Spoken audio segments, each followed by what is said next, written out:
சென்னிமலையில் திருமணம் செய்வதாக ஆசை வார்த்தை கூறி பாலியல் பலாத்காரம் செய்து பிரபல தொழிலதிபர் மகனுக்கு போலீசார் வலைவீசியுள்ளார்கள். தொழிலதிபர் குடும்பத்தினருடன் தலைமறைவாகியுள்ளார்.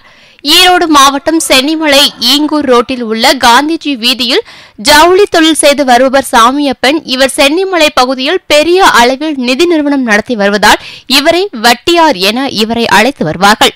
சென்னிமலை அருகே பெரியார் நகரை சேர்ந்தவர் ஜீவிதா. இவரது வயது 26. பட்டதாரியான இவர் சிறு வயதாக இருந்தபோது இவரது தந்தை மாதேஸ்வரன் இறந்துவிட்டதால் தனது தாயாருடன் வசித்து வருகிறார்.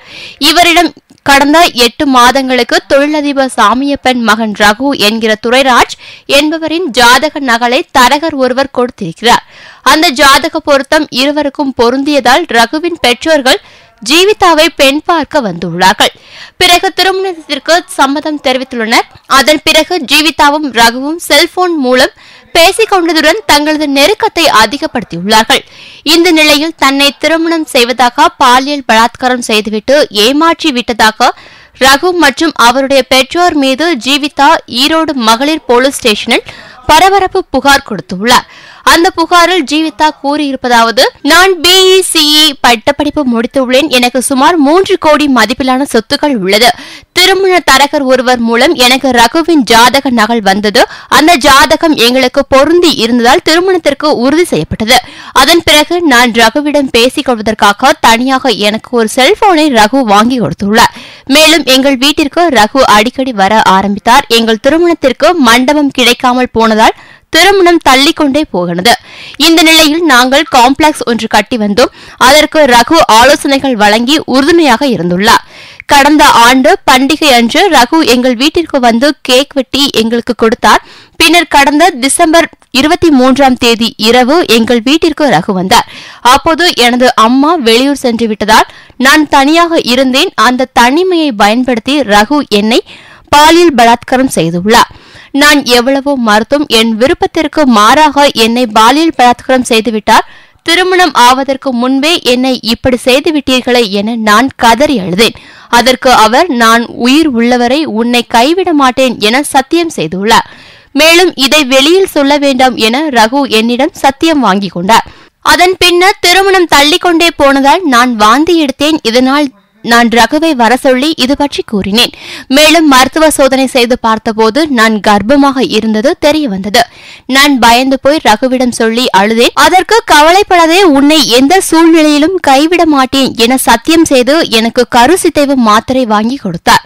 இதை தெரிந்து கொண்ட எனது உறவினர் ரகுவின் தந்தை சாமியப்பனை தொடர்பு கொண்டு இது பற்றி கூறியபோது வாய் தகராறு ஏற்பட்டுள்ளது. மேலும் ரகுவின் தந்தை சாமியப்பனும் தாய் சுப்புலட்சுமியும் என்னை தரக்குறைவாக பேசினார்கள். அதன் பிறகு எங்கள் வீட்டிற்கு வருவதை ரகு நிறுத்திக் கொண்டார். ஆனால் என்னை விட அதிகம் வசதி உள்ள வேறு பெண்ணை ரகு திருமணம் செய்ய முடிவு செய்திருப்பதும் இதற்காக ரகு வீட்டில் பந்தல் போட்டிருப்பதும் தெரிய வந்தது. இது பற்றி உறவினர்கள் மூலம் கேட்டபோது நல்ல முடிவை சொல்கிறோம் என கூறிய ரகுவின் பெற்றோர்கள் வீட்டை பூட்டிவிட்டு கடந்த 6ஆம் தேதி அதிகாலை வெளியூர் சென்று விட்டார்கள். நானும் ரகுவும் பேசியதை செல்போனில் பதிவு செய்துள்ளேன். என் விருப்பத்திற்கு மாறாக என்னை பாலியல் பலாத்காரம் செய்து என்னை தாய்மை அடை செய்தும் கருவை களைத்தும் எனக்கு மாறாத களங்கத்தையும் மன உளைச்சலையும் ஏற்படுத்திய ரகு மீதும் அவரது தந்தை சாமியப்பன், தாய் சுப்புலட்சுமி ஆகியோர் மீதும் கடும் நடவடிக்கை எடுக்க வேண்டும். இவ்வாறு அந்த புகாரில் ஜீவிதா கூறியுள்ளார். மேலும் ரகுவும் ஜீவிதாவும் சந்தித்த நெருக்கமான வீடியோ, CD, செல்போன் உரையாடல்கள் மற்றும் புகைப்படங்களையும் ஆதாரங்களாக ஜீவிதா போலீசில் கொடுத்துள்ளார். இந்த புகாரின் பேரில் பிரிவு 419, 376, 313, 294B ஆகிய 4 பிரிவுகளின் கீழ் ஈரோடு மகளிர் போலீசார் வழக்கு பதிவு செய்து ரகு மற்றும் அவரது பெற்றோர்களை தேடி வருகின்றனர். தினமும் உங்களது மாவட்ட செய்திகளை வாட்ஸ்அப் மூலம் உங்களது மொபைலில் தெரிந்து கொள்ள 9428787938 என்ற எண்ணிற்கு உங்கள் மாவட்டத்தின் பெயரை வாட்ஸ்அப் மூலம் அனுப்புங்கள். மேலும் உங்கள் மாவட்ட முக்கிய நிகழ்வுகள், செய்திகள், விளம்பரங்கள் எங்களது தினசரி செய்திகளில் இடம்பெற வாட்ஸ்அப் மற்றும் news@mrchainnews.com என்ற இமெயில் மூலம் எங்களுக்கு அனுப்பி ஆதரவு தாருங்கள். மேலும் பல செய்திகளை உடனுக்குடன் தெரிந்து கொள்ள எங்களது www.mrchnews.com என்ற இணையதளத்தை பார்வையிடுங்கள். நன்றி, வணக்கம்.